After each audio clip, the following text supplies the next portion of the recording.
नमस्कार विद्यार्थी मित्रांनो, उमेद एमपीएससी मध्ये आपलं सगळ्यांचं स्वागत आहे. मित्रांनो, हा व्हिडिओ आपला खास असणार आहे. तो म्हणजे आपल्या सामान्य अध्ययन 3 या पुस्तकाच्या बाबतीत असणार आहे. सामान्य अध्ययन 3 आपलं हे पुस्तक आलेलं आहे आणि हे पुस्तक तुम्ही पाहिलं असेल. नसेल पाहिलं तर तुम्ही आपल्या टेलिग्राम चॅनल, आपल्या यूट्यूब चॅनल तर ह्या सगळीकडे तुम्ही पाहू शकता. मार्केटमध्ये सगळीकडे हे पुस्तक आपलं उपलब्ध झालेलं आहे. तर हे सामान्य अध्ययन 3 राज्यसेवा मुख्य परीक्षा आणि यूपीएससी मुख्य परीक्षा मराठी माध्यमातून देणाऱ्या विद्यार्थ्यांसाठी प्रामुख्याने हे पुस्तक आपण आणलेलं आहे. तो सामान्य अध्ययन 3 म्हणजे जनरल स्टडीज 3 याच्यामध्ये आपल्याला इकॉनॉमिक्स असेल, त्याच्यामध्ये कृषी असेल, त्याच्यामध्ये आपल्याला पर्यावरण असेल, त्याच्यामध्ये आपत्ती व्यवस्थापन आणि आपल्याला महत्त्वाचा म्हणजे सायन्स टेक आणि इंटरनल सिक्युरिटी. तर हा पार्ट आपल्याला एकत्रित ह्या पुस्तकात कव्हर होणार आहे. तर पुस्तकातले सगळे घटक आपण बघूया आणि मग पुस्तकामध्ये प्रामुख्याने नक्की आपण काय-काय कव्हरेज करणार आहोत किंवा पुस्तक हे तुम्हाला नक्की कसं वाचायचंय, तर याच्याबद्दल आपण एक डिटेल एक स्ट्रॅटेजी बघणार आहे, की म्हणजे ह्या पेपरकडे तुम्हाला बघण्याचा जो दृष्टिकोन आहे, तर तो नक्कीच तुमचा बदलेल आणि मग आपल्याला मॅक्सिमम मार्क कसे घेता येतील, याच्यासाठी आपल्याला कव्हर करायचं. तर आपण साधारणपणे म्हणूया, की आयोगाने आपल्याला जो सिलेबस दिला, तर त्या सिलेबसवर आधारित 250 मार्काचा कव्हरेज असणारा हा आपला पुस्तकाचा भाग असणार. या पुस्तकामध्ये प्रामुख्याने आपण जर बघितलं, म्हणजे एक प्रकारे आपण जर डिटेल याच्यामध्ये जर पुस्तकाची रचना बघितली, म्हणजे वन बाय वन आपण पुस्तकाच्या रचनेकडे जाऊया आणि पुस्तकाची रचना जर तुम्ही पाहाल, तर एकदम सुटसुटीत मराठी माध्यमातून आपण हे दिलेले हे सुरुवातीचे काही पेजेस आहेत आणि याच्यामध्ये आपण सुरुवातीला जो आयोगाने आपल्याला सिलेबस दिलाय, तर सिलेबसचं एक प्रकारे आपण याच्यामध्ये ॲडिशन केलं आणि या सिलेबसच्या आधारितच आपला त्या पुस्तकाचा भाग असणार आहे. त्यामुळे तुम्हाला सिलेबसच्या सिक्वेन्सने जायला सोपं होईल. जनरली आपण म्हणतो ना, की आपल्या नोट्स ह्या सिलेबसवर बेस असल्या पाहिजे. तर एक प्रकारे तुमच्या ह्या नोट्सला एक प्रकारे हे एकत्रित पुस्तकाचं जोड तुम्ही जर दिली, म्हणजे तुमच्या नोट्स म्हणूनच तुम्ही पुस्तकाकडे जर बघितलं, तर तुम्हाला याचा फायदा 100% होणार आहे. म्हणजे ही तर इंग्लिशमध्ये पण आपण सिलेबस दिलाय. त्याच्यानंतर पुढे आलं तर तुम्हाला ही मेन आहे पुस्तकाची इंडेक्स. तर इंडेक्सवरून तुम्हाला एक प्रकारे आयडिया येऊन जाईल, की साधारणपणे आपण याच्यामध्ये नक्की काय-काय कंटेंट कव्हर केलाय. तर जसं आपण म्हणलं, की इकॉनॉमिक्सचा सुरुवातीला सिलेबसमध्ये कव्हरेज आहे. बघा आता एम-पी-एस-सीने आपल्याला 100 मार्कला इकॉनॉमिक्स विचारले. कारण का टोटल 10 टॉपिक आहेत आपल्या सिलेबसमध्ये. मग त्या 10 टॉपिकला आपण डिफरंट चॅप्टरमध्ये ॲड केलेलं. त्याच्यामध्ये बघा, हे आपल्याला पहिल्या टॉपिकपासून ते थेटपणे तुम्ही जर शेवटी बघितलं, की जो आपला गुंतवणूक मॉडेल्स आहेत वेगवेगळे, तर त्या गुंतवणूक मॉडेल्सपर्यंतचे असे हे आपले टोटल चॅप्टर्स आहेत. टोटल 10 पॉइंट आहेत, परंतु आपण हे 11 चॅप्टरमध्ये केले. कारण का आपल्याला इथं फार्म सबसिडीज आणि याच्यामध्ये आपण याला 2 चॅप्टरमध्ये कव्हर केलेलं आहे. तर हा इकॉनॉमिक्सचा एक प्रकार झाला. पुढे आपण कंटेंट बघूया, की कसं-कसं आहे आणि तुम्हाला याच्यामध्ये नक्की काय-काय कव्हरेज करता येऊ शकतं. त्यानंतर बघा सायन्स टेक आहे. तर सायन्स टेकचे पॉइंट आपण ऑलमोस्ट घेतलेत. सायन्स टेकला फक्त आपल्याला जोड अगेन ॲडिशनल म्हणजे तुम्ही म्हणाल, की पुस्तकाव्यतिरिक्त काय करावं? तर याच्यामध्ये आपल्याला थोडासा करंटचा टच नक्कीच द्यावा लागेल. कारण का हा सायन्सचा थोडासा पार्ट आपल्याला डायनामिक आहे. आयोग याच्यावरती करंट बेसने क्वेश्चन नक्कीच विचारतं. तर आपल्याला चालू घडामोडीचा याच्यामध्ये फक्त जोड द्यावी लागेल. आपण बऱ्यापैकी स्टॅटिक प्लस आत्तापर्यंतचा कव्हर त्याच्यामध्ये कंटेंट केलेला आहे. त्याच्यानंतर पर्यावरण इम्पॉर्टंट आहे, की पर्यावरणावरती सुद्धा आपल्याला एक प्रश्न येतात आणि आपला पहिलाच पेपर झाला असल्यामुळे आपल्याला आयोगाने त्याच्यावरती एक क्वेश्चन विचारलेला होता. त्याचबरोबर नंतर डिझास्टर मॅनेजमेंट आहे बघा, आपत्ती व्यवस्थापन. तर आपत्ती व्यवस्थापनावरती सुद्धा आयोगाने एक क्वेश्चन विचारलेला आहे. म्हणजे पर्यावरण आणि आपत्ती व्यवस्थापन असं मिळून टोटल 25 मार्काचं आयोगाने विचारलंय. जास्त नाही वेटेज आपल्याला आलं. परंतु नंतर पुढे जर आपण बघितलं तर अंतर्गत सुरक्षा, इंटरनल सिक्युरिटी हा कळीचा मुद्दा आहे. तर याच्यावरती आयोग आपल्याला नेहमी प्रश्न विचारते आणि मग हे जर आपण प्रश्न एकत्रित बघितले, तर याच्यामध्ये आपल्याला प्रामुख्याने काय बघता येईल, की एक प्रकारे आयोगाचा नक्की ओढा कुठे आहे किंवा आयोग आपल्याला नक्की कुठपर्यंत जाऊ शकतं आणि याच्यावरती जवळपास आयोगाने मला वाटतंय येस आपण जर याच्या क्वेश्चनचा बघितलं तर 60 मार्काचे क्वेश्चन याच्यावरती आपल्याला विचारलेत. म्हणजे इकॉनॉमिक्सवरती 125 मार्क, त्याच्यामध्ये 60 mark, internal security plus plus आणि मग सायन्स टेकचे 50 मार्क आणि मग उरलेले 25 मार्क असा 250 मार्काचा पेपर आयोगाने बनवलाय. आता हे पुस्तक आपण बनवत असताना सिलॅबसला आपण कुठेही मिस केलेलं नाही. सिलॅबसला धरूनच आपण प्रश्न विचारलेत. आता प्रत्येक सिलॅबस किंवा याच्यामध्ये शेवटी म्हणजे आपण सिलॅबसवर वाईज कंटेंट घेतल्यानंतर शेवटी 2025चा जो झालेला पेपर आहे राज्यसेवा मुख्यचा, तर त्याचा आपण काय केलं, की मॉडेल आन्सर दिलेला आहे, की साधारणपणे त्याचे मॉडेल उत्तरं कशी असावीत. तर सगळ्यात महत्त्वाचा पॉइंट आता येतो, की म्हणजे आपलं पुस्तक कसं आहे आणि मग पुस्तकाचे जर आपण चॅप्टर्स बघितले, तर पुस्तकाची अशी तुम्हाला रचना बघायला मिळेल. तर पुस्तकाच्या प्रत्येक चॅप्टरला आपण सिलॅबसला लिंक करत असताना आयोग कशाप्रमाणे प्रश्न विचारते किंवा UPSCने कशाप्रमाणे प्रश्न विचारले, तर तशी आपण एक प्रकारे कंटेंटचीच रचना केलेली आहे. जेणेकरून काय होईल, की तुम्हाला रेडीमेड ॲन्सर टाइपच कंटेंट तुम्हाला इथं मिळून जाईल. एक प्रकारे जर सांगायचा मुद्दा झाला, तर बघा बेसिक आपला सिलेबस सुरुवातीला काही इंडियन इकॉनॉमी आहे. त्याच्याबद्दल आपल्याला प्लॅनिंग रिसोर्सेसच्या संदर्भाने टॉपिक आहे आणि त्याचबरोबर मग ग्रोथ अँड डेव्हलपमेंट याच्या इश्यूबद्दल प्रश्न आहे. तो बेसिक आपल्याला इंडियन इकॉनॉमीचं आपल्याला माहिती पाहिजे, की इंडियन इकॉनॉमीची स्टेटस काय? सो इंडियन इकॉनॉमीचे स्टेटस आपण त्याच्यामध्ये दिलेलं आहे. मग वेगवेगळ्या तुम्हाला पॉइंट फॉर्ममध्ये इथं डायरेक्टली आपल्याला उत्तर सुद्धा बऱ्यापैकी पॉइंट फॉर्ममध्ये लिहावं लागतील. काही ठिकाणी आपल्याला काही डायग्राम्स काढावे लागतील. त्या डायग्राम सुद्धा आहेत किंवा ह्या डायग्राम्सलाच म्हणजे ह्या पॉइंटलाच तुम्ही काय करू शकता, की फ्लो चार्टच्या टाइपमध्ये पण दाखवू शकता. तर असं आहे. बऱ्याच ठिकाणी आपण जे न्यू ट्रेंड्स म्हणून आपण दिलेलं आहे आणि मग महत्त्वाचं म्हणजे प्रत्येक टॉपिकला आपण काय केलं, की प्रमुख आव्हाने वगैरे अशा टाइपने दिलेले. तो पुस्तकाची जर डिझाइन आपण म्हणजे पुस्तकाचं जर कंटेंटचं डिझाइन जर तुम्ही म्हणाल, तर एक प्रकारे कुठलाही एक आपण म्हणू की कोणताही एखादा टॉपिक आपण घेतला, तर तो टॉपिक बेसिकली काय आहे? तो बेसिकली टॉपिक काय आहे? हा आपण एक्सप्लेन केलेला आहे. त्या टॉपिकचं एक प्रकारे आपण म्हणूया, की एक प्रकारे पॉझिटिव्हज काय आहेत किंवा आपण म्हणूया, की त्याच्या संदर्भाने सद्यस्थिती म्हणजे पॉझिटिव्हज म्हणण्यापेक्षा त्याची सद्यस्थिती नक्की काय आहे?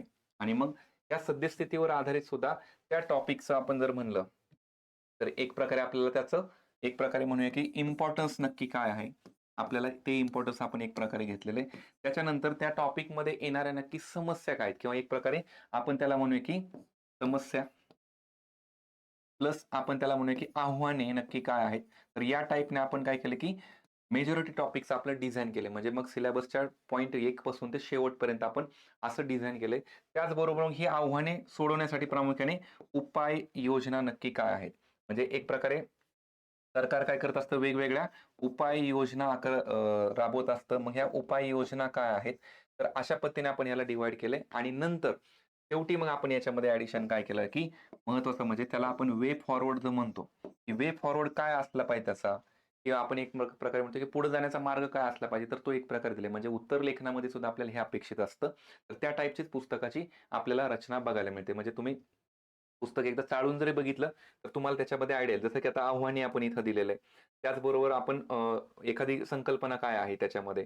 त्याचबरोबर एक एक प्रकारे पुढे जर बघितलं तर साधारणपणे आपण निष्कर्ष टाइप किंवा वे फॉरवर्ड टाइप आहे किंवा काही ठिकाणी आपल्या उत्तराला कन्क्लुजन लिहावं लागतं. तर त्या कन्क्लुजन टाइप आपण घटक याच्यामध्ये ॲड केलेले आहेत.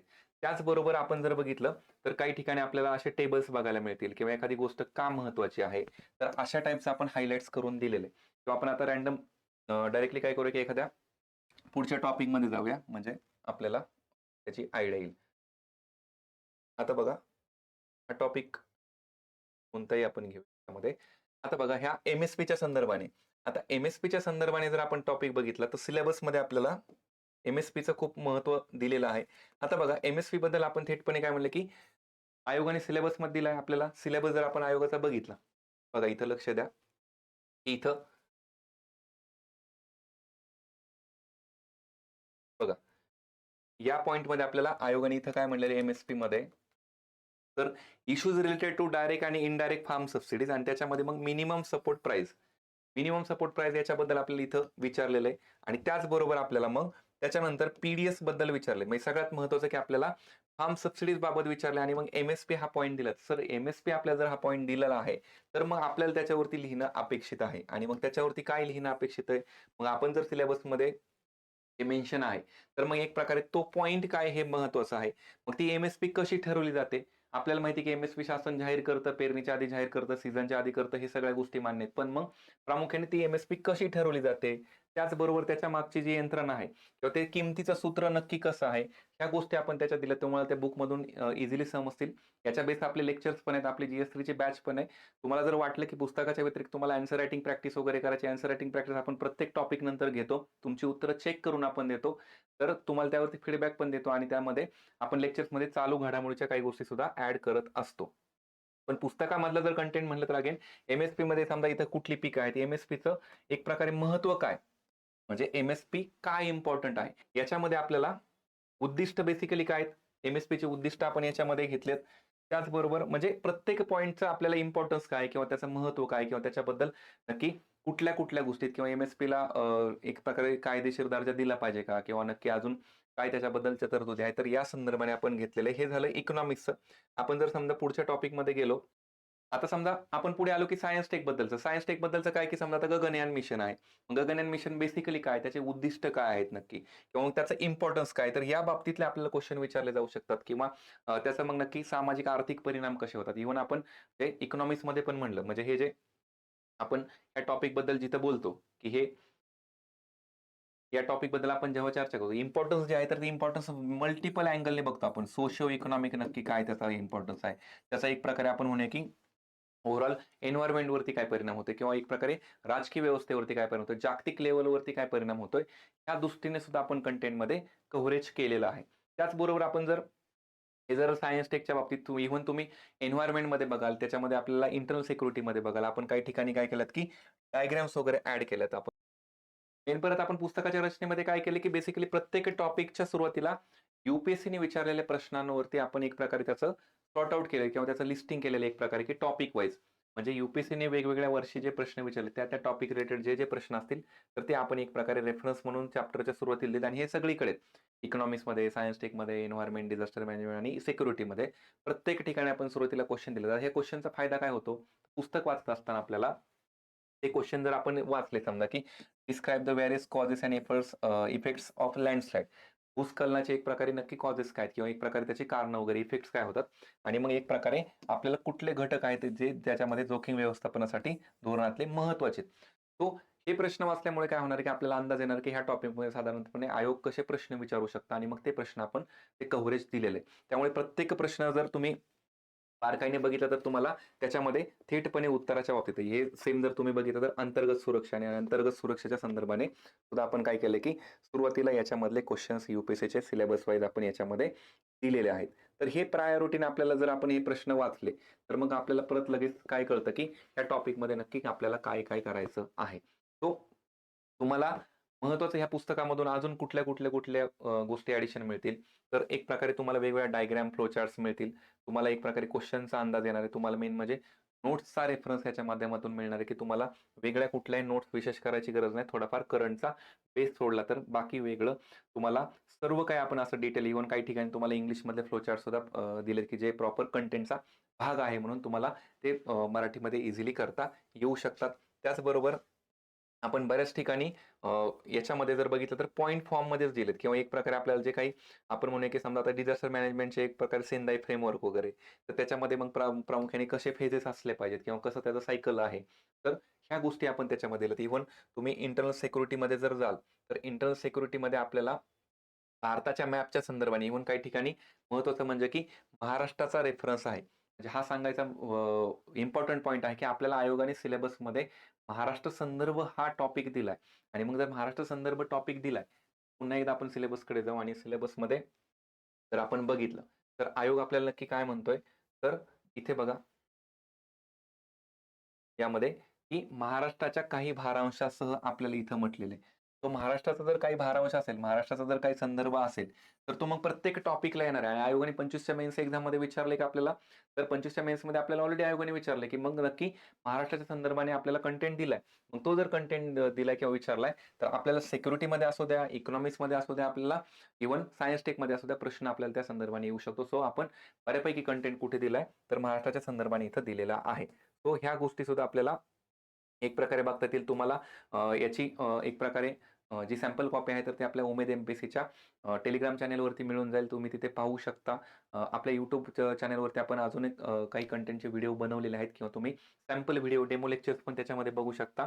तर तुम्हाला ओव्हरऑल आपण म्हणूया की आयोगाचा एक प्रकारे 250 मार्काचा जो सिलेबस आहे, तर 250 मार्काचा सिलेबस नक्कीच कव्हर व्हायला तुम्हाला याच्यामधनं मदत होणार आहे. त्यामुळे ह्या पुस्तकामधून जर तुम्ही ॲडिशनल काही घ्याल, तर सगळ्यात महत्त्वाचं की 250 मार्क आहेत आणि 250 मार्कामधले तुम्हाला जे टॉपिक आहे, तर ते टॉपिकचं मेन म्हणजे की एक प्रकारे तुमचं नोट्स ह्या वेगळ्या कुठल्या काढायची गरज नाहीये. पुस्तक वाचत असताना मेन कीवर्ड्सवरती हायलाइट करायचंय. ते कीवर्ड्स तुम्हाला आयोगाच्या पेपरमध्ये किंवा उत्तरपत्रिकेत लिहायला सोपे जातील. तुम्हाला काही वाटलं तर काही ठिकाणी त्या कीवर्ड्सच एकत्रित तुम्ही फ्लो चार्ट्स काढू शकता. बऱ्याच ठिकाणी मुलं फ्लो चार्ट्स काढतात. समजा की आपण म्हणूया असा एखादा मेन पॉइंट आहे, तर त्याला सेंट्रलाइज पद्धतीने असं घेऊन काही पॉइंट आपण एक्सप्लेन करतो. अशा फ्लो चार्ट म्हणजे काही डायग्राम्स वगैरे काढतो किंवा बरेच विद्यार्थी अगेन एखादं सायकल दाखवायचं आपल्याला समजा. समजा पॉवर्टीचं सायकल दाखवायचं आपल्याला किंवा एक प्रकारे आपत्ती निवारणाच्या संदर्भाने काही सायकल दाखवायचं. तर आपण काय करतो, की वेगवेगळे मुद्दे असे जोडत असतो आणि त्यांचा एक प्रकारे क्लॉकवाईज डायग्राम पण आपण दाखवत असतो. तर अशा डायग्राम्स पण तुम्हाला त्या मुद्द्यांच्या आधारित त्या काढता येऊ शकतात.